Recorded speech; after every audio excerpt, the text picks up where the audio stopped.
12장 36절부터 43절 말씀을 읽습니다. 우리 함께 묵상할 주제, 주의 영광을 보고. 선지자 이사야가 우시야 왕이 죽던 해에 하늘의 보좌를 환상으로 보게 된 사례를 근거로 말씀하십니다. 본문을 읽어보면 두 가지 영광을 소개합니다. 사람의 영광, 하나님의 영광. 좀 더 구체적으로 설명하면 사람으로부터 인기를 얻는 삶, 사람들이 좋아하는 삶. 또 두 번째는 하나님이 인정하는 삶. 그것을 사람의 영광, 하나님의 영광 이렇게 소개했습니다. 먼저 이번 주 우리 암송할 성구 잠언 3장 5절 6절입니다. 이 세상에서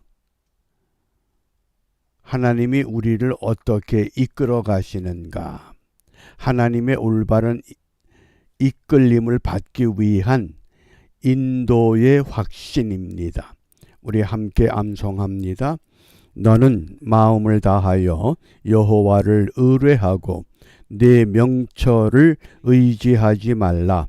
너는 범사에 그를 인정하라. 그리하면 내 길을 지도하시리라. 아멘. 여호와만 의뢰하고 내 명철, 내 생각, 내 방법, 내 경험, 그것은 다 버리라. 그리고 하나님만 인정하면 하나님이 이끌어 주실 것을 약속하셨습니다. 이러한 약속의 은혜를 우리가 이루어 가기 위해서 과연 하나님이 주시는 영광, 그 영광은 어떤 것이냐? 우리 요한복음 12장 41절입니다. 이사야가 이렇게 말한 것은 주의 영광을 보고 주를 가리켜 말한 것이라. 선지자 이사야를 통해서 오늘 이 시대에 하나님의 백성들이 어떠한 것을 선택하고 어떠한 길을 따라가야 하느냐. 먼저 선지자 이사야가 환상을 봤습니다. 선지자 이사야가 본 환상의 구체적인 내용이 이사야서 6장 1절부터 3절에 소개됩니다. 그 내용을 간략하게 요약하면 이런 내용입니다. 우시야 왕의 죽던 해에 내가 본즉 주께서 높이 들린 보좌에 앉으셨는데 그 옷자락은 성전에 가득하였고 스랍들은 모셔 섰는데 하늘 보좌에 하나님이 앉아 계시고 그 옷자락이 성전에 가득했다. 그런데 스랍들, 천사들이 그 주위에 모시고 섰습니다. 그러면서 거룩하다, 거룩하다, 거룩하다. 만군의 여호와여, 그 영광이 온 땅에 충만하도다.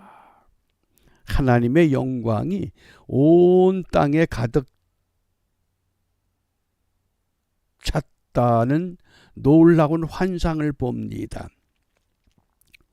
아마 이런 환상을 보면 대부분의 사람들이 내가 신령한 환상을 봤어.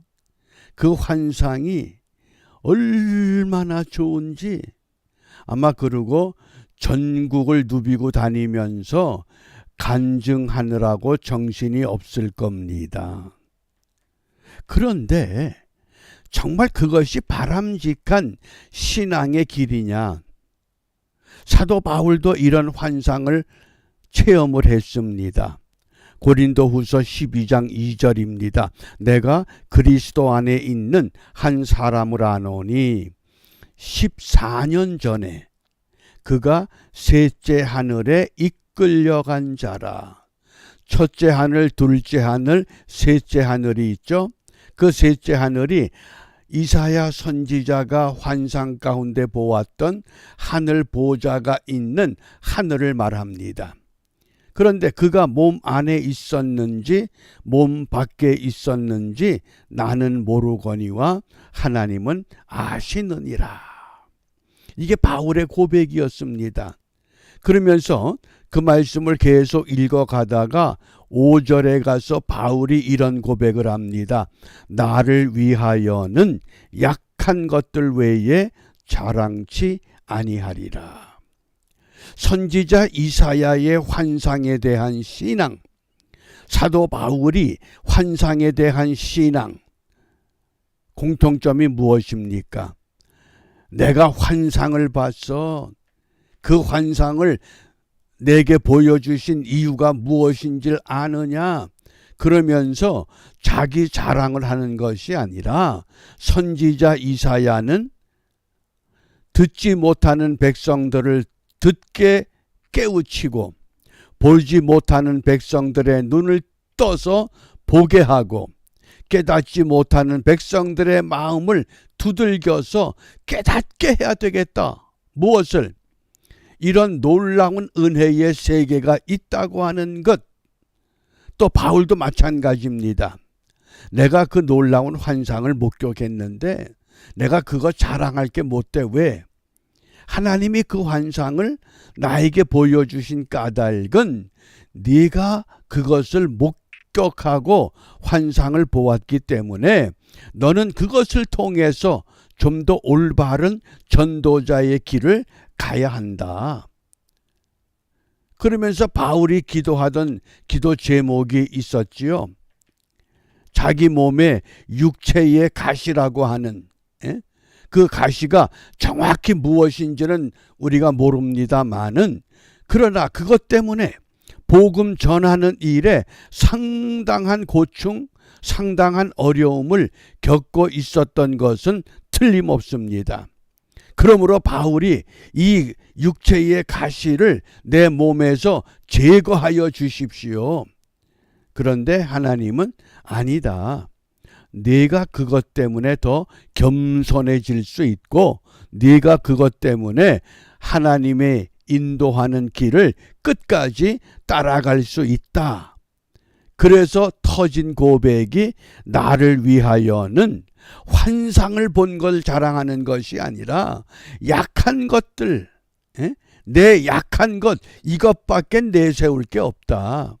이런 나를 하나님이 환상을 보여주심으로 그 환상을 통해서 끝까지 내게 주신 믿음의 본분, 믿음의 사명 감당하게 하신다. 이것이 놀라운 은혜라고 하는 것, 이것이 바울의 고백이었고 또한 선지자 이사야의 고백이기도 합니다.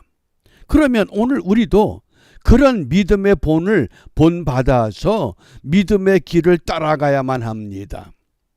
그런데 세상이 그렇지 않다고 하는 것을 오늘 우리에게 경고합니다. 오늘 요한복음 12장 43절에 두 가지 영광을 말씀합니다. 저희는 사람의 영광을 하나님의 영광보다 더 사랑하였더라. 이게 인간의 모습입니다. 사람의 영광, 이것을 공동 번역에서는 인간이 주는 영광, 현대인의 성경에서는 세상의 영광, 세상 사람들로부터 칭송을 받습니다. 이야, 굉장한 환상을 봤구나. 왜 나 같은 사람에게는 그런 환상이 보여지지 않을까? 저 사람의 신앙이 얼마나 좋으면 하나님이 저런 환상을 다 보여주시는가? 그러면서 사람들로부터 칭송을 받고 칭찬을 받고 인기를 누리고 살아갑니다. 그것을 사람의 영광 이렇게 말씀합니다. 그런데 정말 믿음의 사람들이 신앙의 목표로 삼아야 하는 것은 사람의 영광이 아니라 하나님의 영광, 하나님께서 주시는 영광. 뭡니까? 하나님이 인정하는 신앙, 사람이 인정하는 것이 아니라 하나님이 인정하는 신앙. 오늘 우리가 살고 있는 시대가 굉장히 어지럽습니다. 왜냐하면 어떤 것이 정의고 어떤 것이 올바른 것인가를 가늠하지 못하게 하는 수많은 언론들, 언론의 잘못된 그 보도에 의해서 너무나 많은 사람들이 잘못된 것을 옳다고 따라가고 있습니다. 이것을 정확하게 깨우쳐서 방향을 제시해야 할 사명이 누가 있습니까? 하나님의 백성들, 선지자 이사야와 바울과 같은 직분의 사람들, 이 세상을 향해서 어느 것이 옳은 길이냐 이것을 깨우쳐야 하는데 그 소리가 들리질 않는 안타까운 현실입니다. 이런 때에 오늘 이 말씀을 우리가 다시 한번 우리 마음에 새기면서 나는 어떤 길을 가고 있는가? 사람의 영광을 쫓고 있는가? 하나님의 영광을 따르고 있는가? 그래서 바울이 이런 신앙의 방법을 어떻게 결정해야 되느냐? 갈라디아서 1장 10절입니다. 함께 읽습니다. 이제 내가 사람들에게 좋게 하랴 하나님께 좋게 하랴 사람들에게 기쁨을 구하랴. 내가 지금까지 사람의 기쁨을 구하는 것이었다면 그리스도의 종이 아니니라. 방법은 두 가지입니다. 사람들을 좋게 할 것이냐, 하나님을 기쁘시게 할 것이냐. 우리가 선택해야 할 것은 하나님을 기쁘시게 하는. 그래서 이 아침 우리 기도 제목은 하나님 마음에 맞는 신앙으로 무장할 수 있기를 기도해야만 합니다.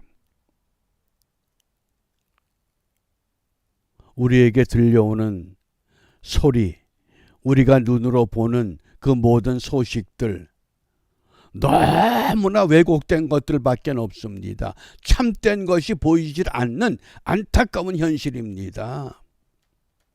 그런데 너무나 많은 사람들이 심지어 지도자들도 목회자들도 교회도 성도들도 잘못된 길을 옳은 것으로 따라가고 있는 이 안타까운 이 현실에서 하나님 마음에 맞는 신앙, 그 많은 인물 가운데 하나님은 다윗이 내 마음에 합한 자라고 축복하셨습니다. 이 시대에 하나님 마음에 합한 믿음의 사람을 주님이 찾고 계십니다.